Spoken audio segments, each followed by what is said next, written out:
오늘은 예수로 빛나는 사람 11번째 시간입니다. 무릎과 입술로 살아내는 복음이라는 제목으로 하나님의 말씀 증거하겠습니다. 저를 한번 따라해 주시겠습니까? 무릎과 입술로 살아내는 복음. 네, 오늘 그 제목입니다.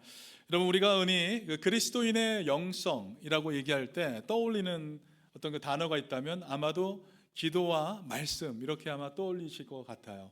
많은 분들이 그리스도인의 영성은 기도와 말씀이다, 이렇게 말을 합니다. 근데 이것이 일부분 맞기는 하지만 성경에서는 여기에 또 무언가를 추가하고 있어요. 야고보서 1장 26절에 보니까 혀를 제갈 물리지 아니하고 스스로 경건하다 생각한다면 그 경건은 헛것이라 라고 얘기하고 있습니다. 그러니까 분명히 경건이 뭐예요? 진정한 경건은 말의 절제에서 시작된다 라고 오늘 말씀은 얘기하고 있습니다.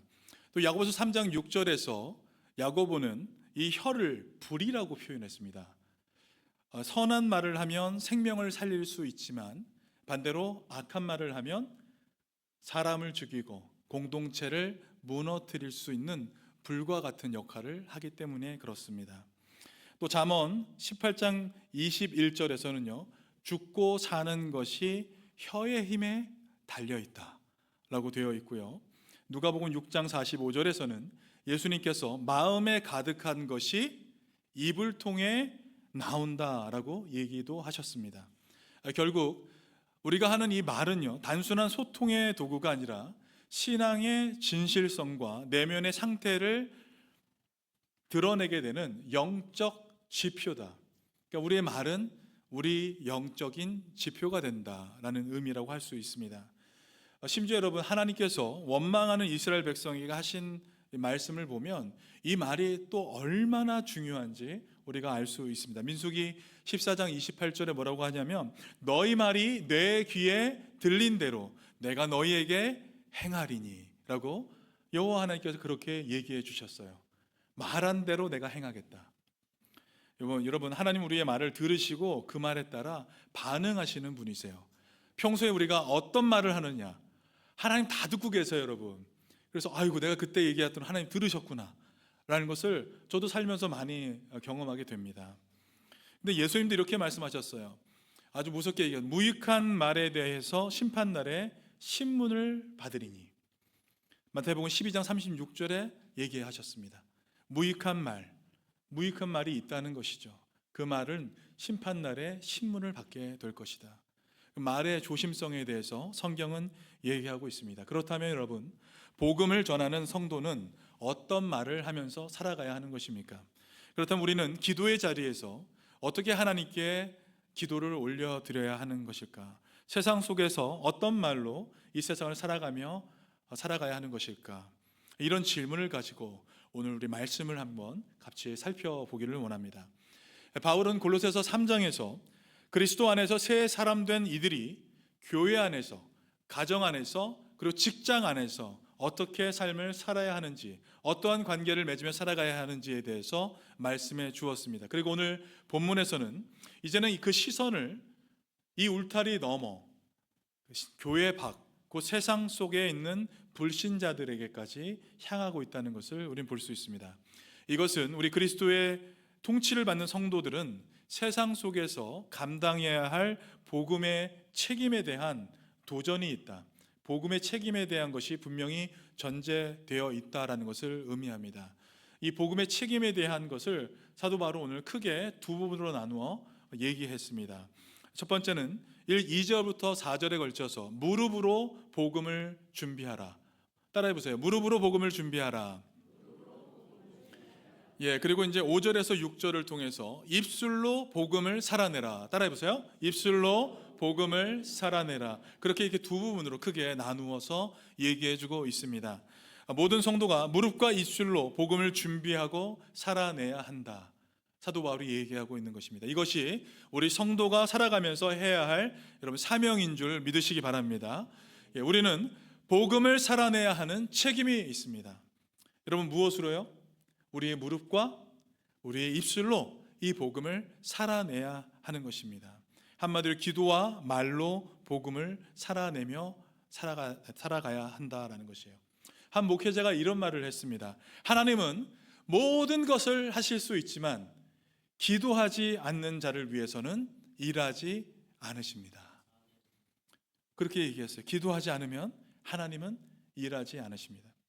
여러분, 우리가 알고 있는 믿음의 사람들은 기도하는 사람들이고 복음의 말로 세상을 변화시킨 사람들입니다. 사도 바울이 지금 골로새 성도들에게 마지막으로 당부하는 것도 바로 이것입니다. 기도의 끈을 결코 놓치지 말아라. 말의 향기를 잃지 말아라. 지혜로 세상과 소통하라. 이것이 바로 오늘을 살아가는 우리 성도들에게 주시는 동일한 말씀인 줄 믿습니다. 복음은 무릎으로 준비되고 입술로 살아내는 것입니다. 여러분 믿으십니까? 한번 저를 따라해 주세요. 복음은 무릎으로 준비하고 입술로 살아낸다. 아멘. 오늘 이러한 주제로 말씀을 살펴볼 때 우리의 여러분 기도가 바뀌고 또 우리의 말이 바뀌어지는 놀라운 은혜가 오늘 이 시간에 이루어지길 주님의 이름으로 간절히 축원합니다. 아멘. 2절과 4절 말씀 보시면 무릎으로 복음을 준비하라라는 내용이 담겨져 있습니다. 사도 바울은 지금 복음적 삶의 시작이 기도라는 것을 분명히 밝히고 있는 것입니다. 복음은 단지 말로 전해지는 것이 아니라 무릎으로 준비되고 기도로 열매 맺기 때문에 그렇습니다. 여러분 2절 말씀을 우리 다 같이 함께 읽겠습니다. 시작. 기도를 계속하고 기도에 감사함으로 깨어 있으라. 아멘. 바울은 기도를 계속하고 라고 얘기하고 있습니다. 우리 성도들은 기도를 쉬지 않고 계속해야 돼요. 그래서 여러분 데살로니가 전서 5장 16절 18절에 어떻게 되어 있습니까? 항상 기뻐하라. 쉬지 말고 기도하라. 범사에 감사하라. 이는 그리스도 예수 안에서 너희를 향하신 하나님의 뜻이니라. 하나님의 뜻이 딱 세 가지. 기뻐하고 감사하고 뭐라고요? 쉬지 말고 기도하는 것. 그것이 우리 하나님의 뜻이다라는 것이에요. 여기 계속하다라는 이 말은요, 히브리어로 프라스카테레오라는 단어예요. 이것은 현재 시제로 써졌고요, 명령형으로 쓰여져 있습니다. 그래서 의미를 보면 끈질기게 지속적으로 집중하여 전념하라. 이것이 끊임없이 기도하라, 계속 기도하라라는 의미다라는 것입니다. 그러니까 단순히 습관처럼 반복하는 기도, 이것이 계속하는 기도가 아니다라는 것이에요. 목표 지향적이고 하나님의 뜻에 초점을 맞춘 몰입의 기도가 계속해서 기도하라라는 의미라는 것입니다. 여러분 저를 따라해 주세요. 몰입의 기도, 집중해서 기도하는 것, 이것이 기도를 계속하고 라는 의미라는 것이에요. 중언부언하라는 의미가 결코 아닌 것입니다. 사도행전 1장 14절에서 초대교회가 기도에 전혀 힘쓰더라 라고 얘기하죠. 2장 42절에서도 기도하기를 전혀 힘쓰니라. 여기 전혀 힘쓰니라, 이 단어가 바로 그 단어예요. 계속해서 기도하다. 그러니까 전혀 기도하다라고는 집중해서 몰입해서 기도하는 것이다. 전심을 다해서 기도하는 것이다. 지금 사도 바울이 예수님을 믿은 성도들에게 권면하고 있는 내용인 것입니다. 바울은 기도를 할 수 있으면 하라라고 얘기하지 않았습니다. 기도는 선택이 아니라 성도의 필수적인 책임이기 때문에 그렇습니다. 여러분 이 시대는 정말 말이 넘치는 시대입니다. 어딜 가나 말은 많아요. 문제가 생기면 불평은 많고요, 판단은 많고, 말은 많아요. 그런데 가정에서조차도 그런 말이 있죠. 문제가 생기면 말은 많지만 실상 기도하는 부모는 없어요. 기도하는 남편, 기도하는 아내는 없어요. 여러분 그러나 진정한 능력은 무릎 꿇는 그 자리에서 시작된다. 여러분 이것을 믿으시기 바랍니다. 여러분 독일 철학자 리하르트 프레이트는 이런 말을 했습니다. 현대인은 너무 바쁘게 일하면서도 자신이 왜 일하는지 묻지 않고 있다. 너무 바쁘게 일하고 있어요. 그런데 내가 왜 일을 하지? 라는 질문을 던지지 않고 살아가고 있다라고 했습니다. 그러니까 인간은 묻는 존재라고 그는 얘기했습니다. 나는 누구인가? 왜 이 일을 하는가? 그런데 이런 질문이 없는 삶은 기계적인 반복적인 삶일 뿐이다 라고 얘기했습니다. 여러분, 기도는 바로 이런 근본적인 질문을 하나님께 드리는 시간입니다. 기도하는 사람은요, 하나님 앞에서 자신의 삶의 방향을 묻고 하루의 의미를 재정립하면서 사명을 점검해 나가는 것입니다. 오늘 하나님, 내가 어떻게 살아야 하겠습니까? 오늘 내가 이런 만남이 있는데 어떤 말을 해야 하겠습니까? 그 근본적인 이유를 묻고 기도하는 것이에요. 여러분, 그렇기에 하루의 시작을 기도로 여시는 우리 성도님들 되시길 바랍니다. 여러분, 기도는 깨어 있음의 가장 실제적인 행위이기 때문에 그렇습니다. 여러분, 깨어 있다는 것은 기도한다라는 것이에요. 그때 우리는 삶을 묻는 존재, 우리 삶의 이유를 묻는 존재로 살아가게 될 줄 믿습니다. 2절 후반부에서 바울은 이어서 이렇게 얘기합니다. 기도에 감사함으로 깨어 있으라. 기도에 감사함으로 깨어 있으라 권면하고 있습니다. 여기 깨어 있으라와 감사함으로라는 단어는 기도의 방식과 태도를 수식하고 있습니다. 그래서 깨어 있으라라는 말은요, 단순히 졸지 말아라 라는 의미가 아닙니다. 영적으로 민감하게 정신을 차리고 기도해야 할 때 자고 있었던 예수님의 세 명의 제자들처럼 그렇게 영적으로 둔해 있지 말고 민감하게 깨어서 정신을 차리고 하나님을 주목하라 라는 의미가 담겨져 있는 것입니다. 그리고 바울은 성도들이 늘 깨어 경계하는 마음으로 하나님께 나아가되 불평이나 의심의 마음이 아니라 감사와 찬양의 마음으로 하나님께 나아가라 얘기하고 있는 것입니다. 이렇게 권면하는 이유는 골로새 교회가 이단의 가르침을 분별하고 그리스도 안에서 누리는 그 은혜를 잊지 않게 하기 위해서, 건강한 신앙을 지키도록 돕기 위해서 지금 이 말을 하고 있는 것입니다. 감사로 깨어있는 기도는요, 성도들이 항상 하나님의 은혜를 의식하며 믿음으로 간구하는 삶을 살아가도록 도와줍니다. 또 어떤 상황에서도 하나님의 선하심을 인정하고 그 뜻을 구하게 하는 성숙한 기도 생활의 모습, 이것이 여러분 감사하며 기도하는 것입니다. 여러분, 그래서 기도를 시작하실 때는 언제나 뭐부터 합니까? 감사 기도부터 해야 되는 것입니다. 여러분, 감사할 줄 모르면 하나님과의 관계는 결코 깊어질 수 없습니다. 감사가 없는 사람을 여러분 어떻게 표현하는 줄 아세요? 감사가 없는 사람, 영적 치매자다. 감사가 없는 사람은 영적 치매자인 것입니다. 하나님께서 지금까지 여기까지 이루신 것에 여러분 우리는 감사할 수밖에 없는 것이에요. 감사할 수 없으면 영적인 치매에 걸린 것이에요. 빨리 거기서 나와야 될 것입니다. 기도는 감사를 통해 깊어지고, 감사는 하나님을 더 가까이 느끼게 하는 것입니다. 기도는 곧 하나님의 시선으로 나를 점검하는 행위예요. 왜냐하면 기도하는 사람은 자신의 삶을 정직하게 돌아보는 시간을 갖게 되고 하나님이 주신 사명 앞에 자신을 다시 세울 수 있는 그런 기회를 얻기 때문입니다. 여러분, 그래서 감사함으로 몰입하고 하나님을 주목하여 기도하는 우리 성도님들 되시길 주님의 이름으로 간절히 축원합니다. 아멘. 3절과 4절에서 바울은 자신의 상황을 이렇게 얘기해요. 3절과 4절 우리 같이 한번 읽겠습니다. 시작. 또한 우리를 위하여 기도하되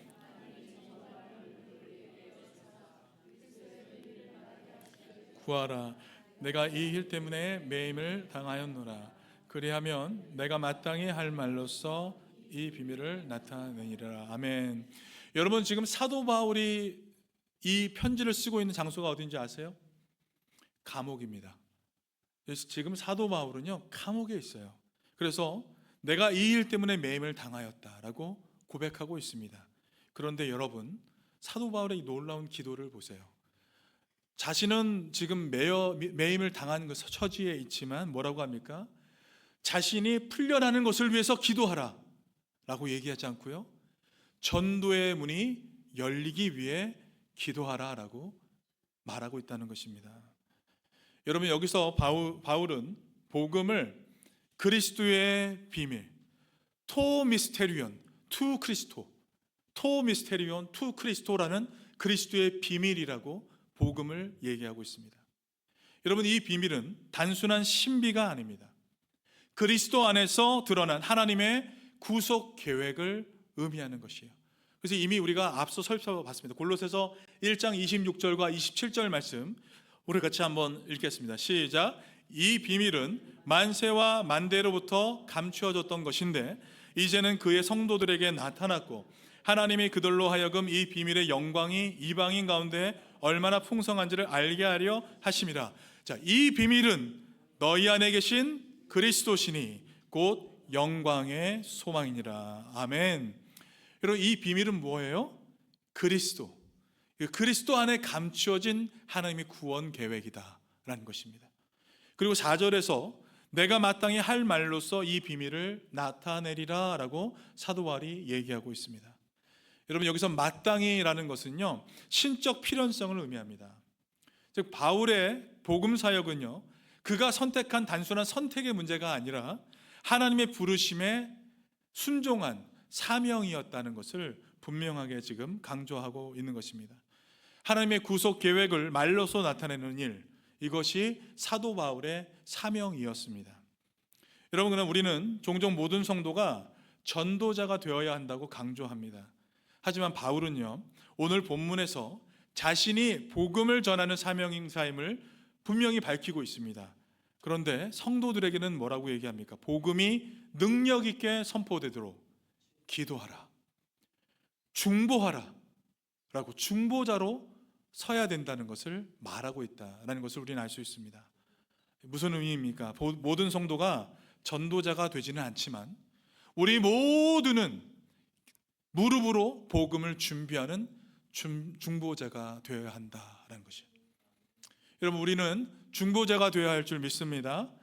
실제로 골로새 교회도 에바브라의 설교와 이 바울의 편지로 복음을 받았고 그 진리 안에서 자라났습니다. 이제 그들이 해야 할 첫 번째 반응은 복음이 계속해서 성장하고 발전시킬 수 있도록 무릎으로 기도하는 일이다라는 것입니다. 여러분, 기도하고 계십니까? 얼마나 기도하십니까? 기도에 대해 오해할 때 사실은 우리는 기도하는 것이 힘들게 돼요. 그리고 사실은 이 기도는요, 입을 떼는 것이 어떤 거냐면 영적 싸움이기 때문에 너무 힘듭니다. 그런데 오해가 있어서 또 기도하기가 힘들어요. 기도에 대한 오해 첫 번째는 기도를 너무 어렵게 생각하기 때문에 그렇습니다. 누가복음 16장 9절에서 예수님은요, 불의의 제물로 친구를 사귀라 라고 얘기해 주셨어요. 불의의 제물로 친구를 사귀라. 이 말을 하실 정도로 관계의 중요성에 대해서 얘기해 주셨습니다. 기도는요, 하나님과의 친밀한 관계입니다. 기도는 무엇을 주세요, 하나님 나 뭐뭐 해주세요, 나 지금 필요해요 라고 끝나는 것이 아니라 하나님의 마음을 듣고 그 마음에 공감하는 깊이 있는 친밀한 교제인 것입니다. 여러분, 이것이 기도예요. 그래서 일반적인 요청만이 기도가 아니라 가만히 듣고 있는 것도 기도인 것입니다. 그래서 말씀을 읽는 것도 기도가 될 것이고 찬양을 부르는 것도 기도가 되는 것입니다. 우리가 기도하기 어려운 두 번째 오해는 기도는 자세를 잡고 특정한 장소에서 해야 한다라는 생각이 있을 때라는 것이에요. 그럴 때 우리가 기도하는 게 어려울 수 있습니다. 그런데 그렇지 않습니다. 기도는 수시로 하는 것이죠. 그래서 기도의 종류도 성경을 통해 보면 너무나 다양합니다. 통성기도 다 아시죠? 솔로몬이 소리 높이 기도한 것처럼 소리내어 간절히 기도하는 것이에요. 또 묵상기도가 있죠. 한나가 마음속 깊이 묵상으로 기도했습니다. 또 면벽기도라고 있어요. 히스기야가 벽을 향해서 통곡하면서 기도한 기도예요. 그래서 여러분, 실제로 벽을 향해서 쓰셔서 한번 기도해 보세요. 그 기도가 좀 특별합니다. 면벽 기도가 있고요, 무릎 기도가 있어요. 다니엘처럼 엎드려 기도하는, 무릎 꿇고 기도하는 게 있고요, 엎드림 기도가 있어요. 여러분, 엎드림 기도 아세요? 예수님께서 얼굴을 땅에 이렇게 받고서 엎드려 기도하신 거예요. 그래서 엎드림 기도가 있고, 두 손 들고 하는 기도, 하늘을 향해 두 손을 이렇게 펼치고 하는 기도. 여러분, 차를 타고 가다가 기도할 수 있을까요? 기도할 수 있죠. 말할 수 없는 상황에서 속으로 기도할 수 있을까요? 기도할 수 있습니다. 여러분, 우리는 어느 곳, 어느 처소에서, 어떤 장소에서 어떻게 할 수 있어요? 기도할 수 있는 사람들입니다. 여러분, 기도해야 돼요. 이것은 다 핑계입니다. 기도는 자세를 잡고 각도를 맞춘 다음에 기도를 하는 것이 아니고요, 어느 순간 어떤 상황에서도 기도할 수 있어야 하는 것입니다. 어떤 선교사가 사역을 위해서 자금이 필요했지만 후원이 부족하다 낙심해서 계획을 포기했습니다. 그때 그의 아내가 물었어요. 그 일이 하나님의 뜻이라고 확신합니까? 그렇소. 그렇다면 하나님의 뜻대로 구하신다는 것도 확신하시나요? 그때 선교사는 큰 깨달음을 얻게 됩니다. 자신이 하나님보다 후원금을 더 신뢰했다는 것을 깨닫게 되었고, 이것을 듣고 회개하고 다시 기도하게 되어 결국 응답을 받게 되었다고 합니다. 여러분, 기도할 때 우리가 알아야 될 핵심은요, 형식이 아니고요, 지속성과 진실성입니다. 지속성과 진실성, 그 위에 믿음을 더해야 되는 것이요, 그렇게 기도하는 우리가 되길 간절히 원합니다. 사랑하는 성도 여러분, 세상 만사 마음 먹기에 달렸다라는 말이 있습니다. 세상 만사 마음 먹기에 달렸다. 여러분, 그러나 믿음의 사람은요, 마음 먹음에 달려있는 것이 아니라 무릎 꿇음에 달려있다라는 것을 기억하시기 바랍니다. 여러분, 강호동 씨, 여러분 다 아시는 강호동 씨가 이런 표현을 썼어요. 프로는 상상하는 대로 되고 아마추어는 걱정하는 대로 된다. 너무 멋있지 않으세요? 프로는 상상하는 대로 되고 아마추어는 걱정하는 대로 된다. 믿음의 사람은 하나님의 말씀을 상상하고, 여러분, 이것을 품고 원하고 바라고 기도로 그것을 이루어가는 사람인 줄 믿습니다. 복음은 입술로만 전해지는 것이 아니라 무릎에서 준비되고 삶으로 살아내는 것입니다. 오늘도 이 복음의 능력 있게 선포되도록, 세상 속에서 주님의 뜻이 드러나도록 무릎 꿇고 기도하는 복음의 사람 되시기를 주님의 이름으로 간절히 축원드립니다. 아멘. 5절과 6절 말씀에 이제 입술로 복음을 살아내라 라는 주제를 담고 있어요. 바울은 복음을 위해서 무릎을 꿇고 준비하라고 얘기했습니다. 여기서 멈추지 않고 이제는 입술로 살아내는 복음을 전해라 라고 얘기하고 있어요. 기도만 하고 말하지 않아도 되는 것일까? 그렇지 않다라는 것이에요. 전도해야 될 때 기도만 하시는 분들이 있어요. 말은 안 해요. 그러면 안 된다는 것이에요. 기도만 하는 것이 아니라 입술을 열어서 말을 해야 한다. 5절 말씀 우리 다 같이 한번 읽겠습니다. 시작. 외인에게 대해 지혜로 행하고 세월을 아끼라. 아멘. 여기서 외인이라는 그 말은요, 믿지 않는 사람들, 교회 밖에 있는 사람들을 뜻하죠. 바울은 복음을 전할 때 지혜롭게 접근하라고 권면해 주고 있습니다. 공격적인 전도나 일반적인 어떤 선포가 아니라 삶과 말이 일치된 신중하고 민감한 복음의 소통에 대해서 얘기해 주고 있는 것입니다. 여기 세월을 아끼라라는 이 말은요, 어떤 표현일까요? 시간을 아끼라라는 표현일까요? 그렇지 않습니다. 여기 세월을 아끼라라는 의미는요, 기회를 사라라는 거예요. 때를 붙잡으라. 기회를 사라, 때를 붙잡으라. 따라해 주세요. 기회를 사라, 때를 붙잡으라. 그런 의미가 담겨져 있습니다. 사람들이 항상 복음을 들을 준비가 되어 있는 것이 아니죠. 그러나 그들이 질문이 생겼고 고난을 겪고 인생의 전환점이 생겼을 때 그들의 마음과 귀가 열리는 그 순간이 찾아옵니다. 그때를 놓치지 말아라 라는 것이에요. 그때를 놓치지 말아라. 이것이 세월을 아끼라 라는 의미입니다.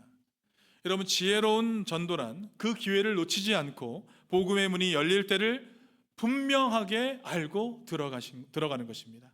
그렇다면 이 전도의 문이 열린다는 것은 무엇을 의미하는 것일까요? 그것은 단지 외적인 상황이 맞아 떨어지는 것이 아닙니다. 진짜 전도의 문은 사람의 마음의 문이 열릴 때, 귀가 열릴 때, 듣고자 할 때 열립니다.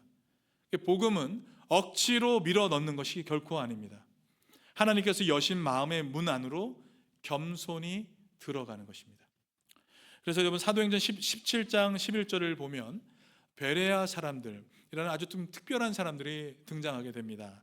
여기에 이런 표현이 있어요. 베레아에 있는 사람들은 데살로니가에 있는 사람들보다 뭐라고요? 더 신사적이어서 간절한 마음으로 말씀을 받고 이것이 그러한가 하여 날마다 성경을 상고함으로.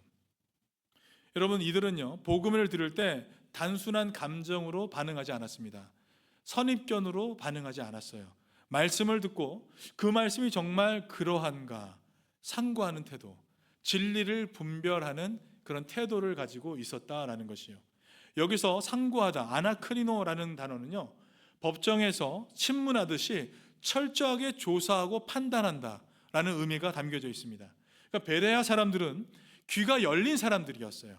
원래 귀가 열려 있는 사람들이다라는 거예요.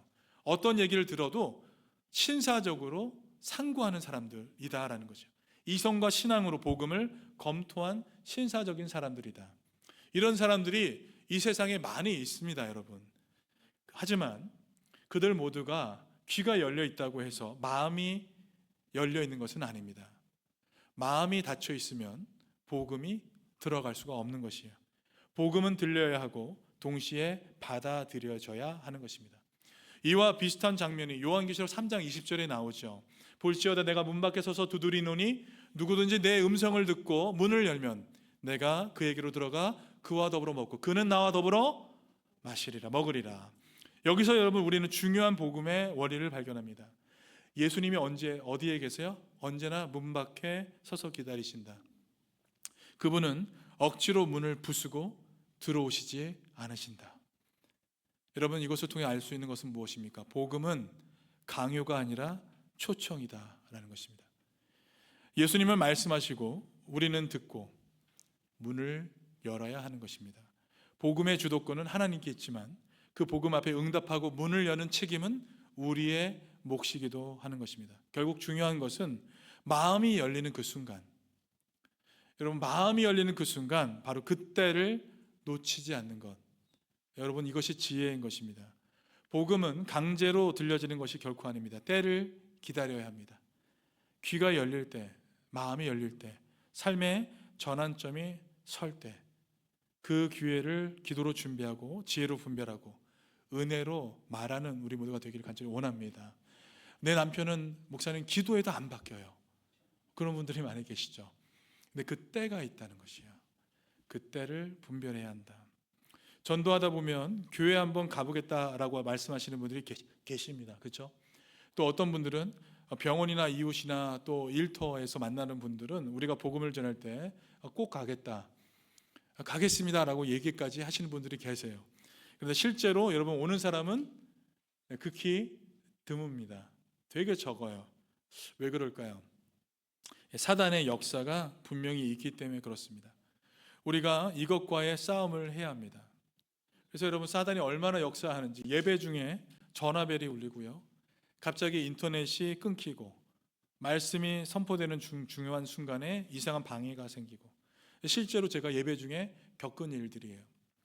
우리는 여러분 영적 싸움 중이다 라는 것을 우리는 기억해야 합니다. 전도를 할 때 어떤 걸 기억해야 돼요? 우리는 영적 싸움 중이다. 여러분 영화에 그 워룸이라고 혹시 보신 적 있으세요? 워룸, 전쟁하는 방 이런 거예요. 워룸. 여기에 보면 한 흑인 여성분이 나오셔서 자신의 클라젯을 기도방으로 만들어요. 그리고 기도 제목을 쫙 다 붙여놔요. 여기는 워룸이에요. 워룸. 영적 싸움터다. 여기서 승리해야 나가서 승리한다. 그런 워룸을 만들어서 저 너무 인상적이었어요. 여러분 사단은요 교회가 부흥하는 것을, 또 가정이 행복해지는 것을 원하지 않습니다. 전도의 문이 열리는 그 순간을 격렬히 막으려 합니다. 그렇기 때문에 우리는 기도해야 돼요. 주님 복음의 문을 열어주옵소서. 기도해야 될 줄 믿습니다. 그래서 바울은요 복음을 말하기 전에 기도로 먼저 전도의 문을 두드려야 한다라는 것을 강조한 것이에요. 그리고 이제 바울은 6절에서 이제는 그 입술을 열어 복음의 말로 드러내야 한다라는 것을 구체적으로 얘기하고 있습니다. 우리 마지막 6절 말씀 같이 한번 읽겠습니다. 시작. 너희 말을 항상 은혜 가운데서 하되 소금으로 맛을 냄과 같이 하라. 그리하면 각 사람에게 마땅히 대답할 것을 알리라. 아멘. 여기서 은혜라는 이 말에는요, 말의 부드러움, 또 친절함, 따뜻함, 이런 의미가 담겨져 있는 것이고, 소금은요 분별력과 지혜, 생명력 있는 대화를 상징하고 있습니다. 여러분, 이 두 가지가 조화를 이룰 때 우리의 말은 사람의 마음을 열고 진리를 비추고 생명을 살리는 능력으로 사용되게 될 것입니다. 토마스 헤일이라는 사람이 이렇게 얘기했습니다. 우리의 말은 지혜롭고 분별력이 있어야 합니다. 사람마다 복음을 받아들이는 방식이 다르기 때문입니다. 우리는 상황에 맞게 가장 효과적인 방식으로 말해야 합니다 라는 것이에요. 그러니까 여러분, 어떤 사람에게 이 말을 했을 때 통했어요. 그래서 이 전도가 됐습니다. 그런데 반대로 다른 사람이 이 말을 똑같이 했는데 전도가 돼요, 안 돼요? 안 될 때가 있다. 왜냐하면 사람은 처지와 환경이 다 다르기 때문이다. 그렇게 상황에 맞는 말, 상황에 맞게 말을 한다는 것, 이것이 너무나 중요하다라는 것입니다. 그렇다면 여러분, 소금 같은 말은 무엇을 의미하는 것입니까? 소금이 양념을 치듯이 불필요한 말은 하지 않는 거예요. 너무 많이 치면 짜서 못 먹잖아요. 불필요한 말을 하지 않는 것, 비난이 아니라 격려의 말을 하는 것이고, 논쟁이 아니라 응원의 말을 하는 것입니다. 사람을 무너뜨리는 말이 아니라 세워주는 말을 해야 되는 것이에요. 여러분, 그것이 우리 공동체가 모였을 때, 이제 오늘부터 소그룹이 시작되잖아요. 여러분, 소그룹 안에서 이걸 실천하시기 바랍니다. 소그룹 안에서는 여러분 결코 불필요한 말 하지 마시고, 또 비난 대신 격려, 또 논쟁이 아니라 응원.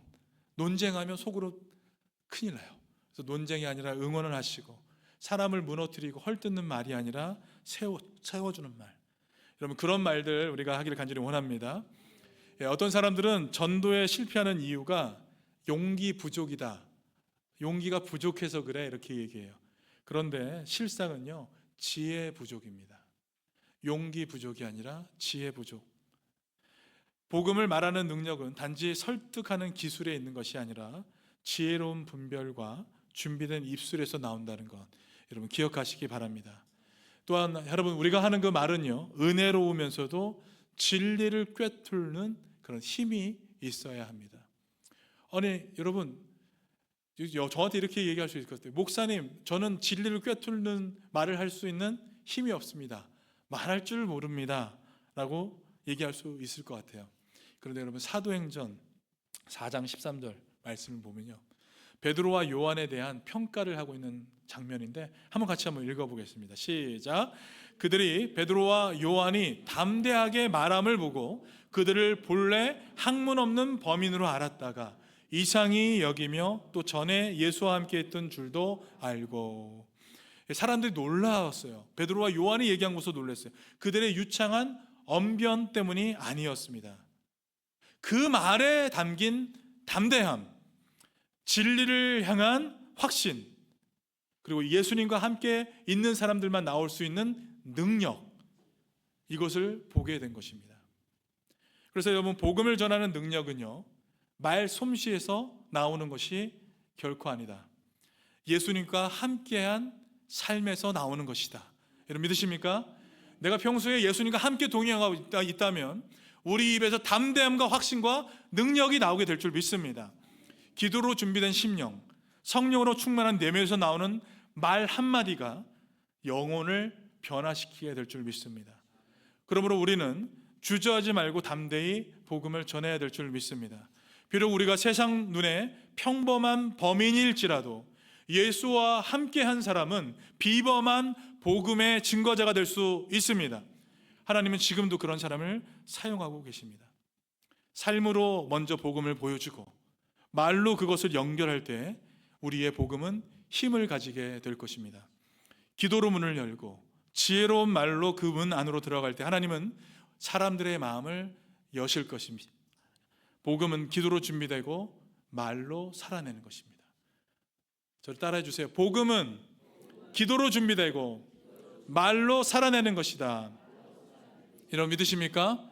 무릎과 입술이 함께 살아있는 사람, 율동을 할 수도 없고 무릎과 입술이 살아내는 사람, 무릎과 입술이 살아내는 사람, 그것이 복음을 살아내는 그리스도인인 줄 여러분 믿으시기 바랍니다.